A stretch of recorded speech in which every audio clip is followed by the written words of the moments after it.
کہ خواتین کے بارے میں کبھی کبھی رشک بھی آتا ہے اور کبھی کبھی حسد کرنا تو بڑی بری بات ہے، اللہ نہ کرے کہ کبھی حسد کریں، لیکن کبھی کبھی اپنی کمتری کا بھی احساس ہوتا ہے کہ اللہ تعالیٰ ایک بیوی سے شوہر راضی ہو جائے تو سارے جنت کے دروازے کھول دیے کہ جس سے چاہو چلی جاؤ۔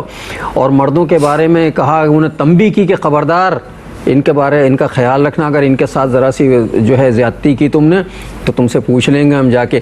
تو خواتین میری بہنوں، یہ سب چیز نظر نہیں آتا کہ ہمیں تو اللہ ڈانٹ ڈپٹ کر رہے ہیں کہ خبردار ان عورتوں کے بارے میں اگر تم نے ذرا سی بھی گڑبڑ کی اور بیلنس نہیں رکھا، یہ رکھا، تم سے پوچھ لیں گے ہم، اور آپ کو اتنا سا ہے کہ صرف خدمت کر لو جنت میں چلی جاؤ، تو بتائیے افضل آپ ہوئی یا ہم ہوئے؟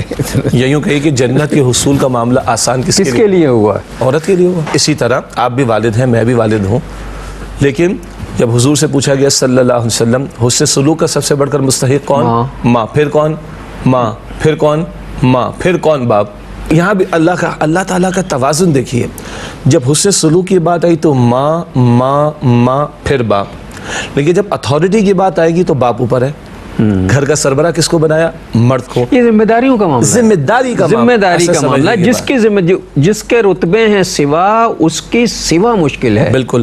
تو اب باپ کی حیثیت میں مرد کو رول دیا گیا، شوہر کی حیثیت میں مرد کو رول دیا گیا، اس نے کمانا بھی ہے، گھر والوں کی کفالت بھی کرنی ہے اور گھر کا نظام چلانا ہے۔ کوئی یونٹ آپ لے لیں، کمپنی کو لے لیں، ادارے کو لے لیں، اس پر ٹاپ پر اتھارٹی ایک ہی کی ہوتی ہے۔ کائنات کے ٹاپ پر کون ہے؟ پورا اللہ سبحانہ و تعالیٰ، ایک اکیلا واحد ہے، توحید ہے۔ تو گھر کا یونٹ بھی اس کے اوپر ٹاپ پر مرد کو رکھا گیا اتھارٹی میں۔ اچھا، مرد کو اتھارٹی زیادہ دے دی تو باپ کو اگر اتھارٹی زیادہ دی ہے تو ماں کی حیثیت حسن سلوک کے اعتبار سے ماں ماں ماں اور پھر باپ۔ یہ توازن اللہ کے دین میں ملے گا، کیوں؟ وہ مرد کا پیدا کرنے والا بھی ہے اور عورت کا پیدا کرنے والا بھی ہے۔ خدا کی قسم انسانوں کے ہاتھ میں نظام دے دیں، اگر مردوں کے ہاتھوں میں نظام دیں گے انہیں عورتوں کو نہیں چھوڑنا، عورتوں کے ہاتھوں میں نظام دے دیں مردوں کو نہیں چھوڑنا۔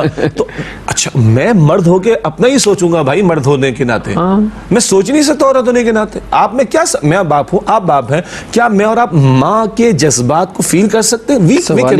ہم آبزرو کر سکتے ہیں، فیل نہیں کر سکتے مرد ہونے کے ناطے۔ تو میں نظام بناؤں گا، مرد بنائیں گے عورت کو ایکسپلائٹ کریں گے، عورتیں بنائیں گے مردوں کو ایکسپلائٹ کریں گے۔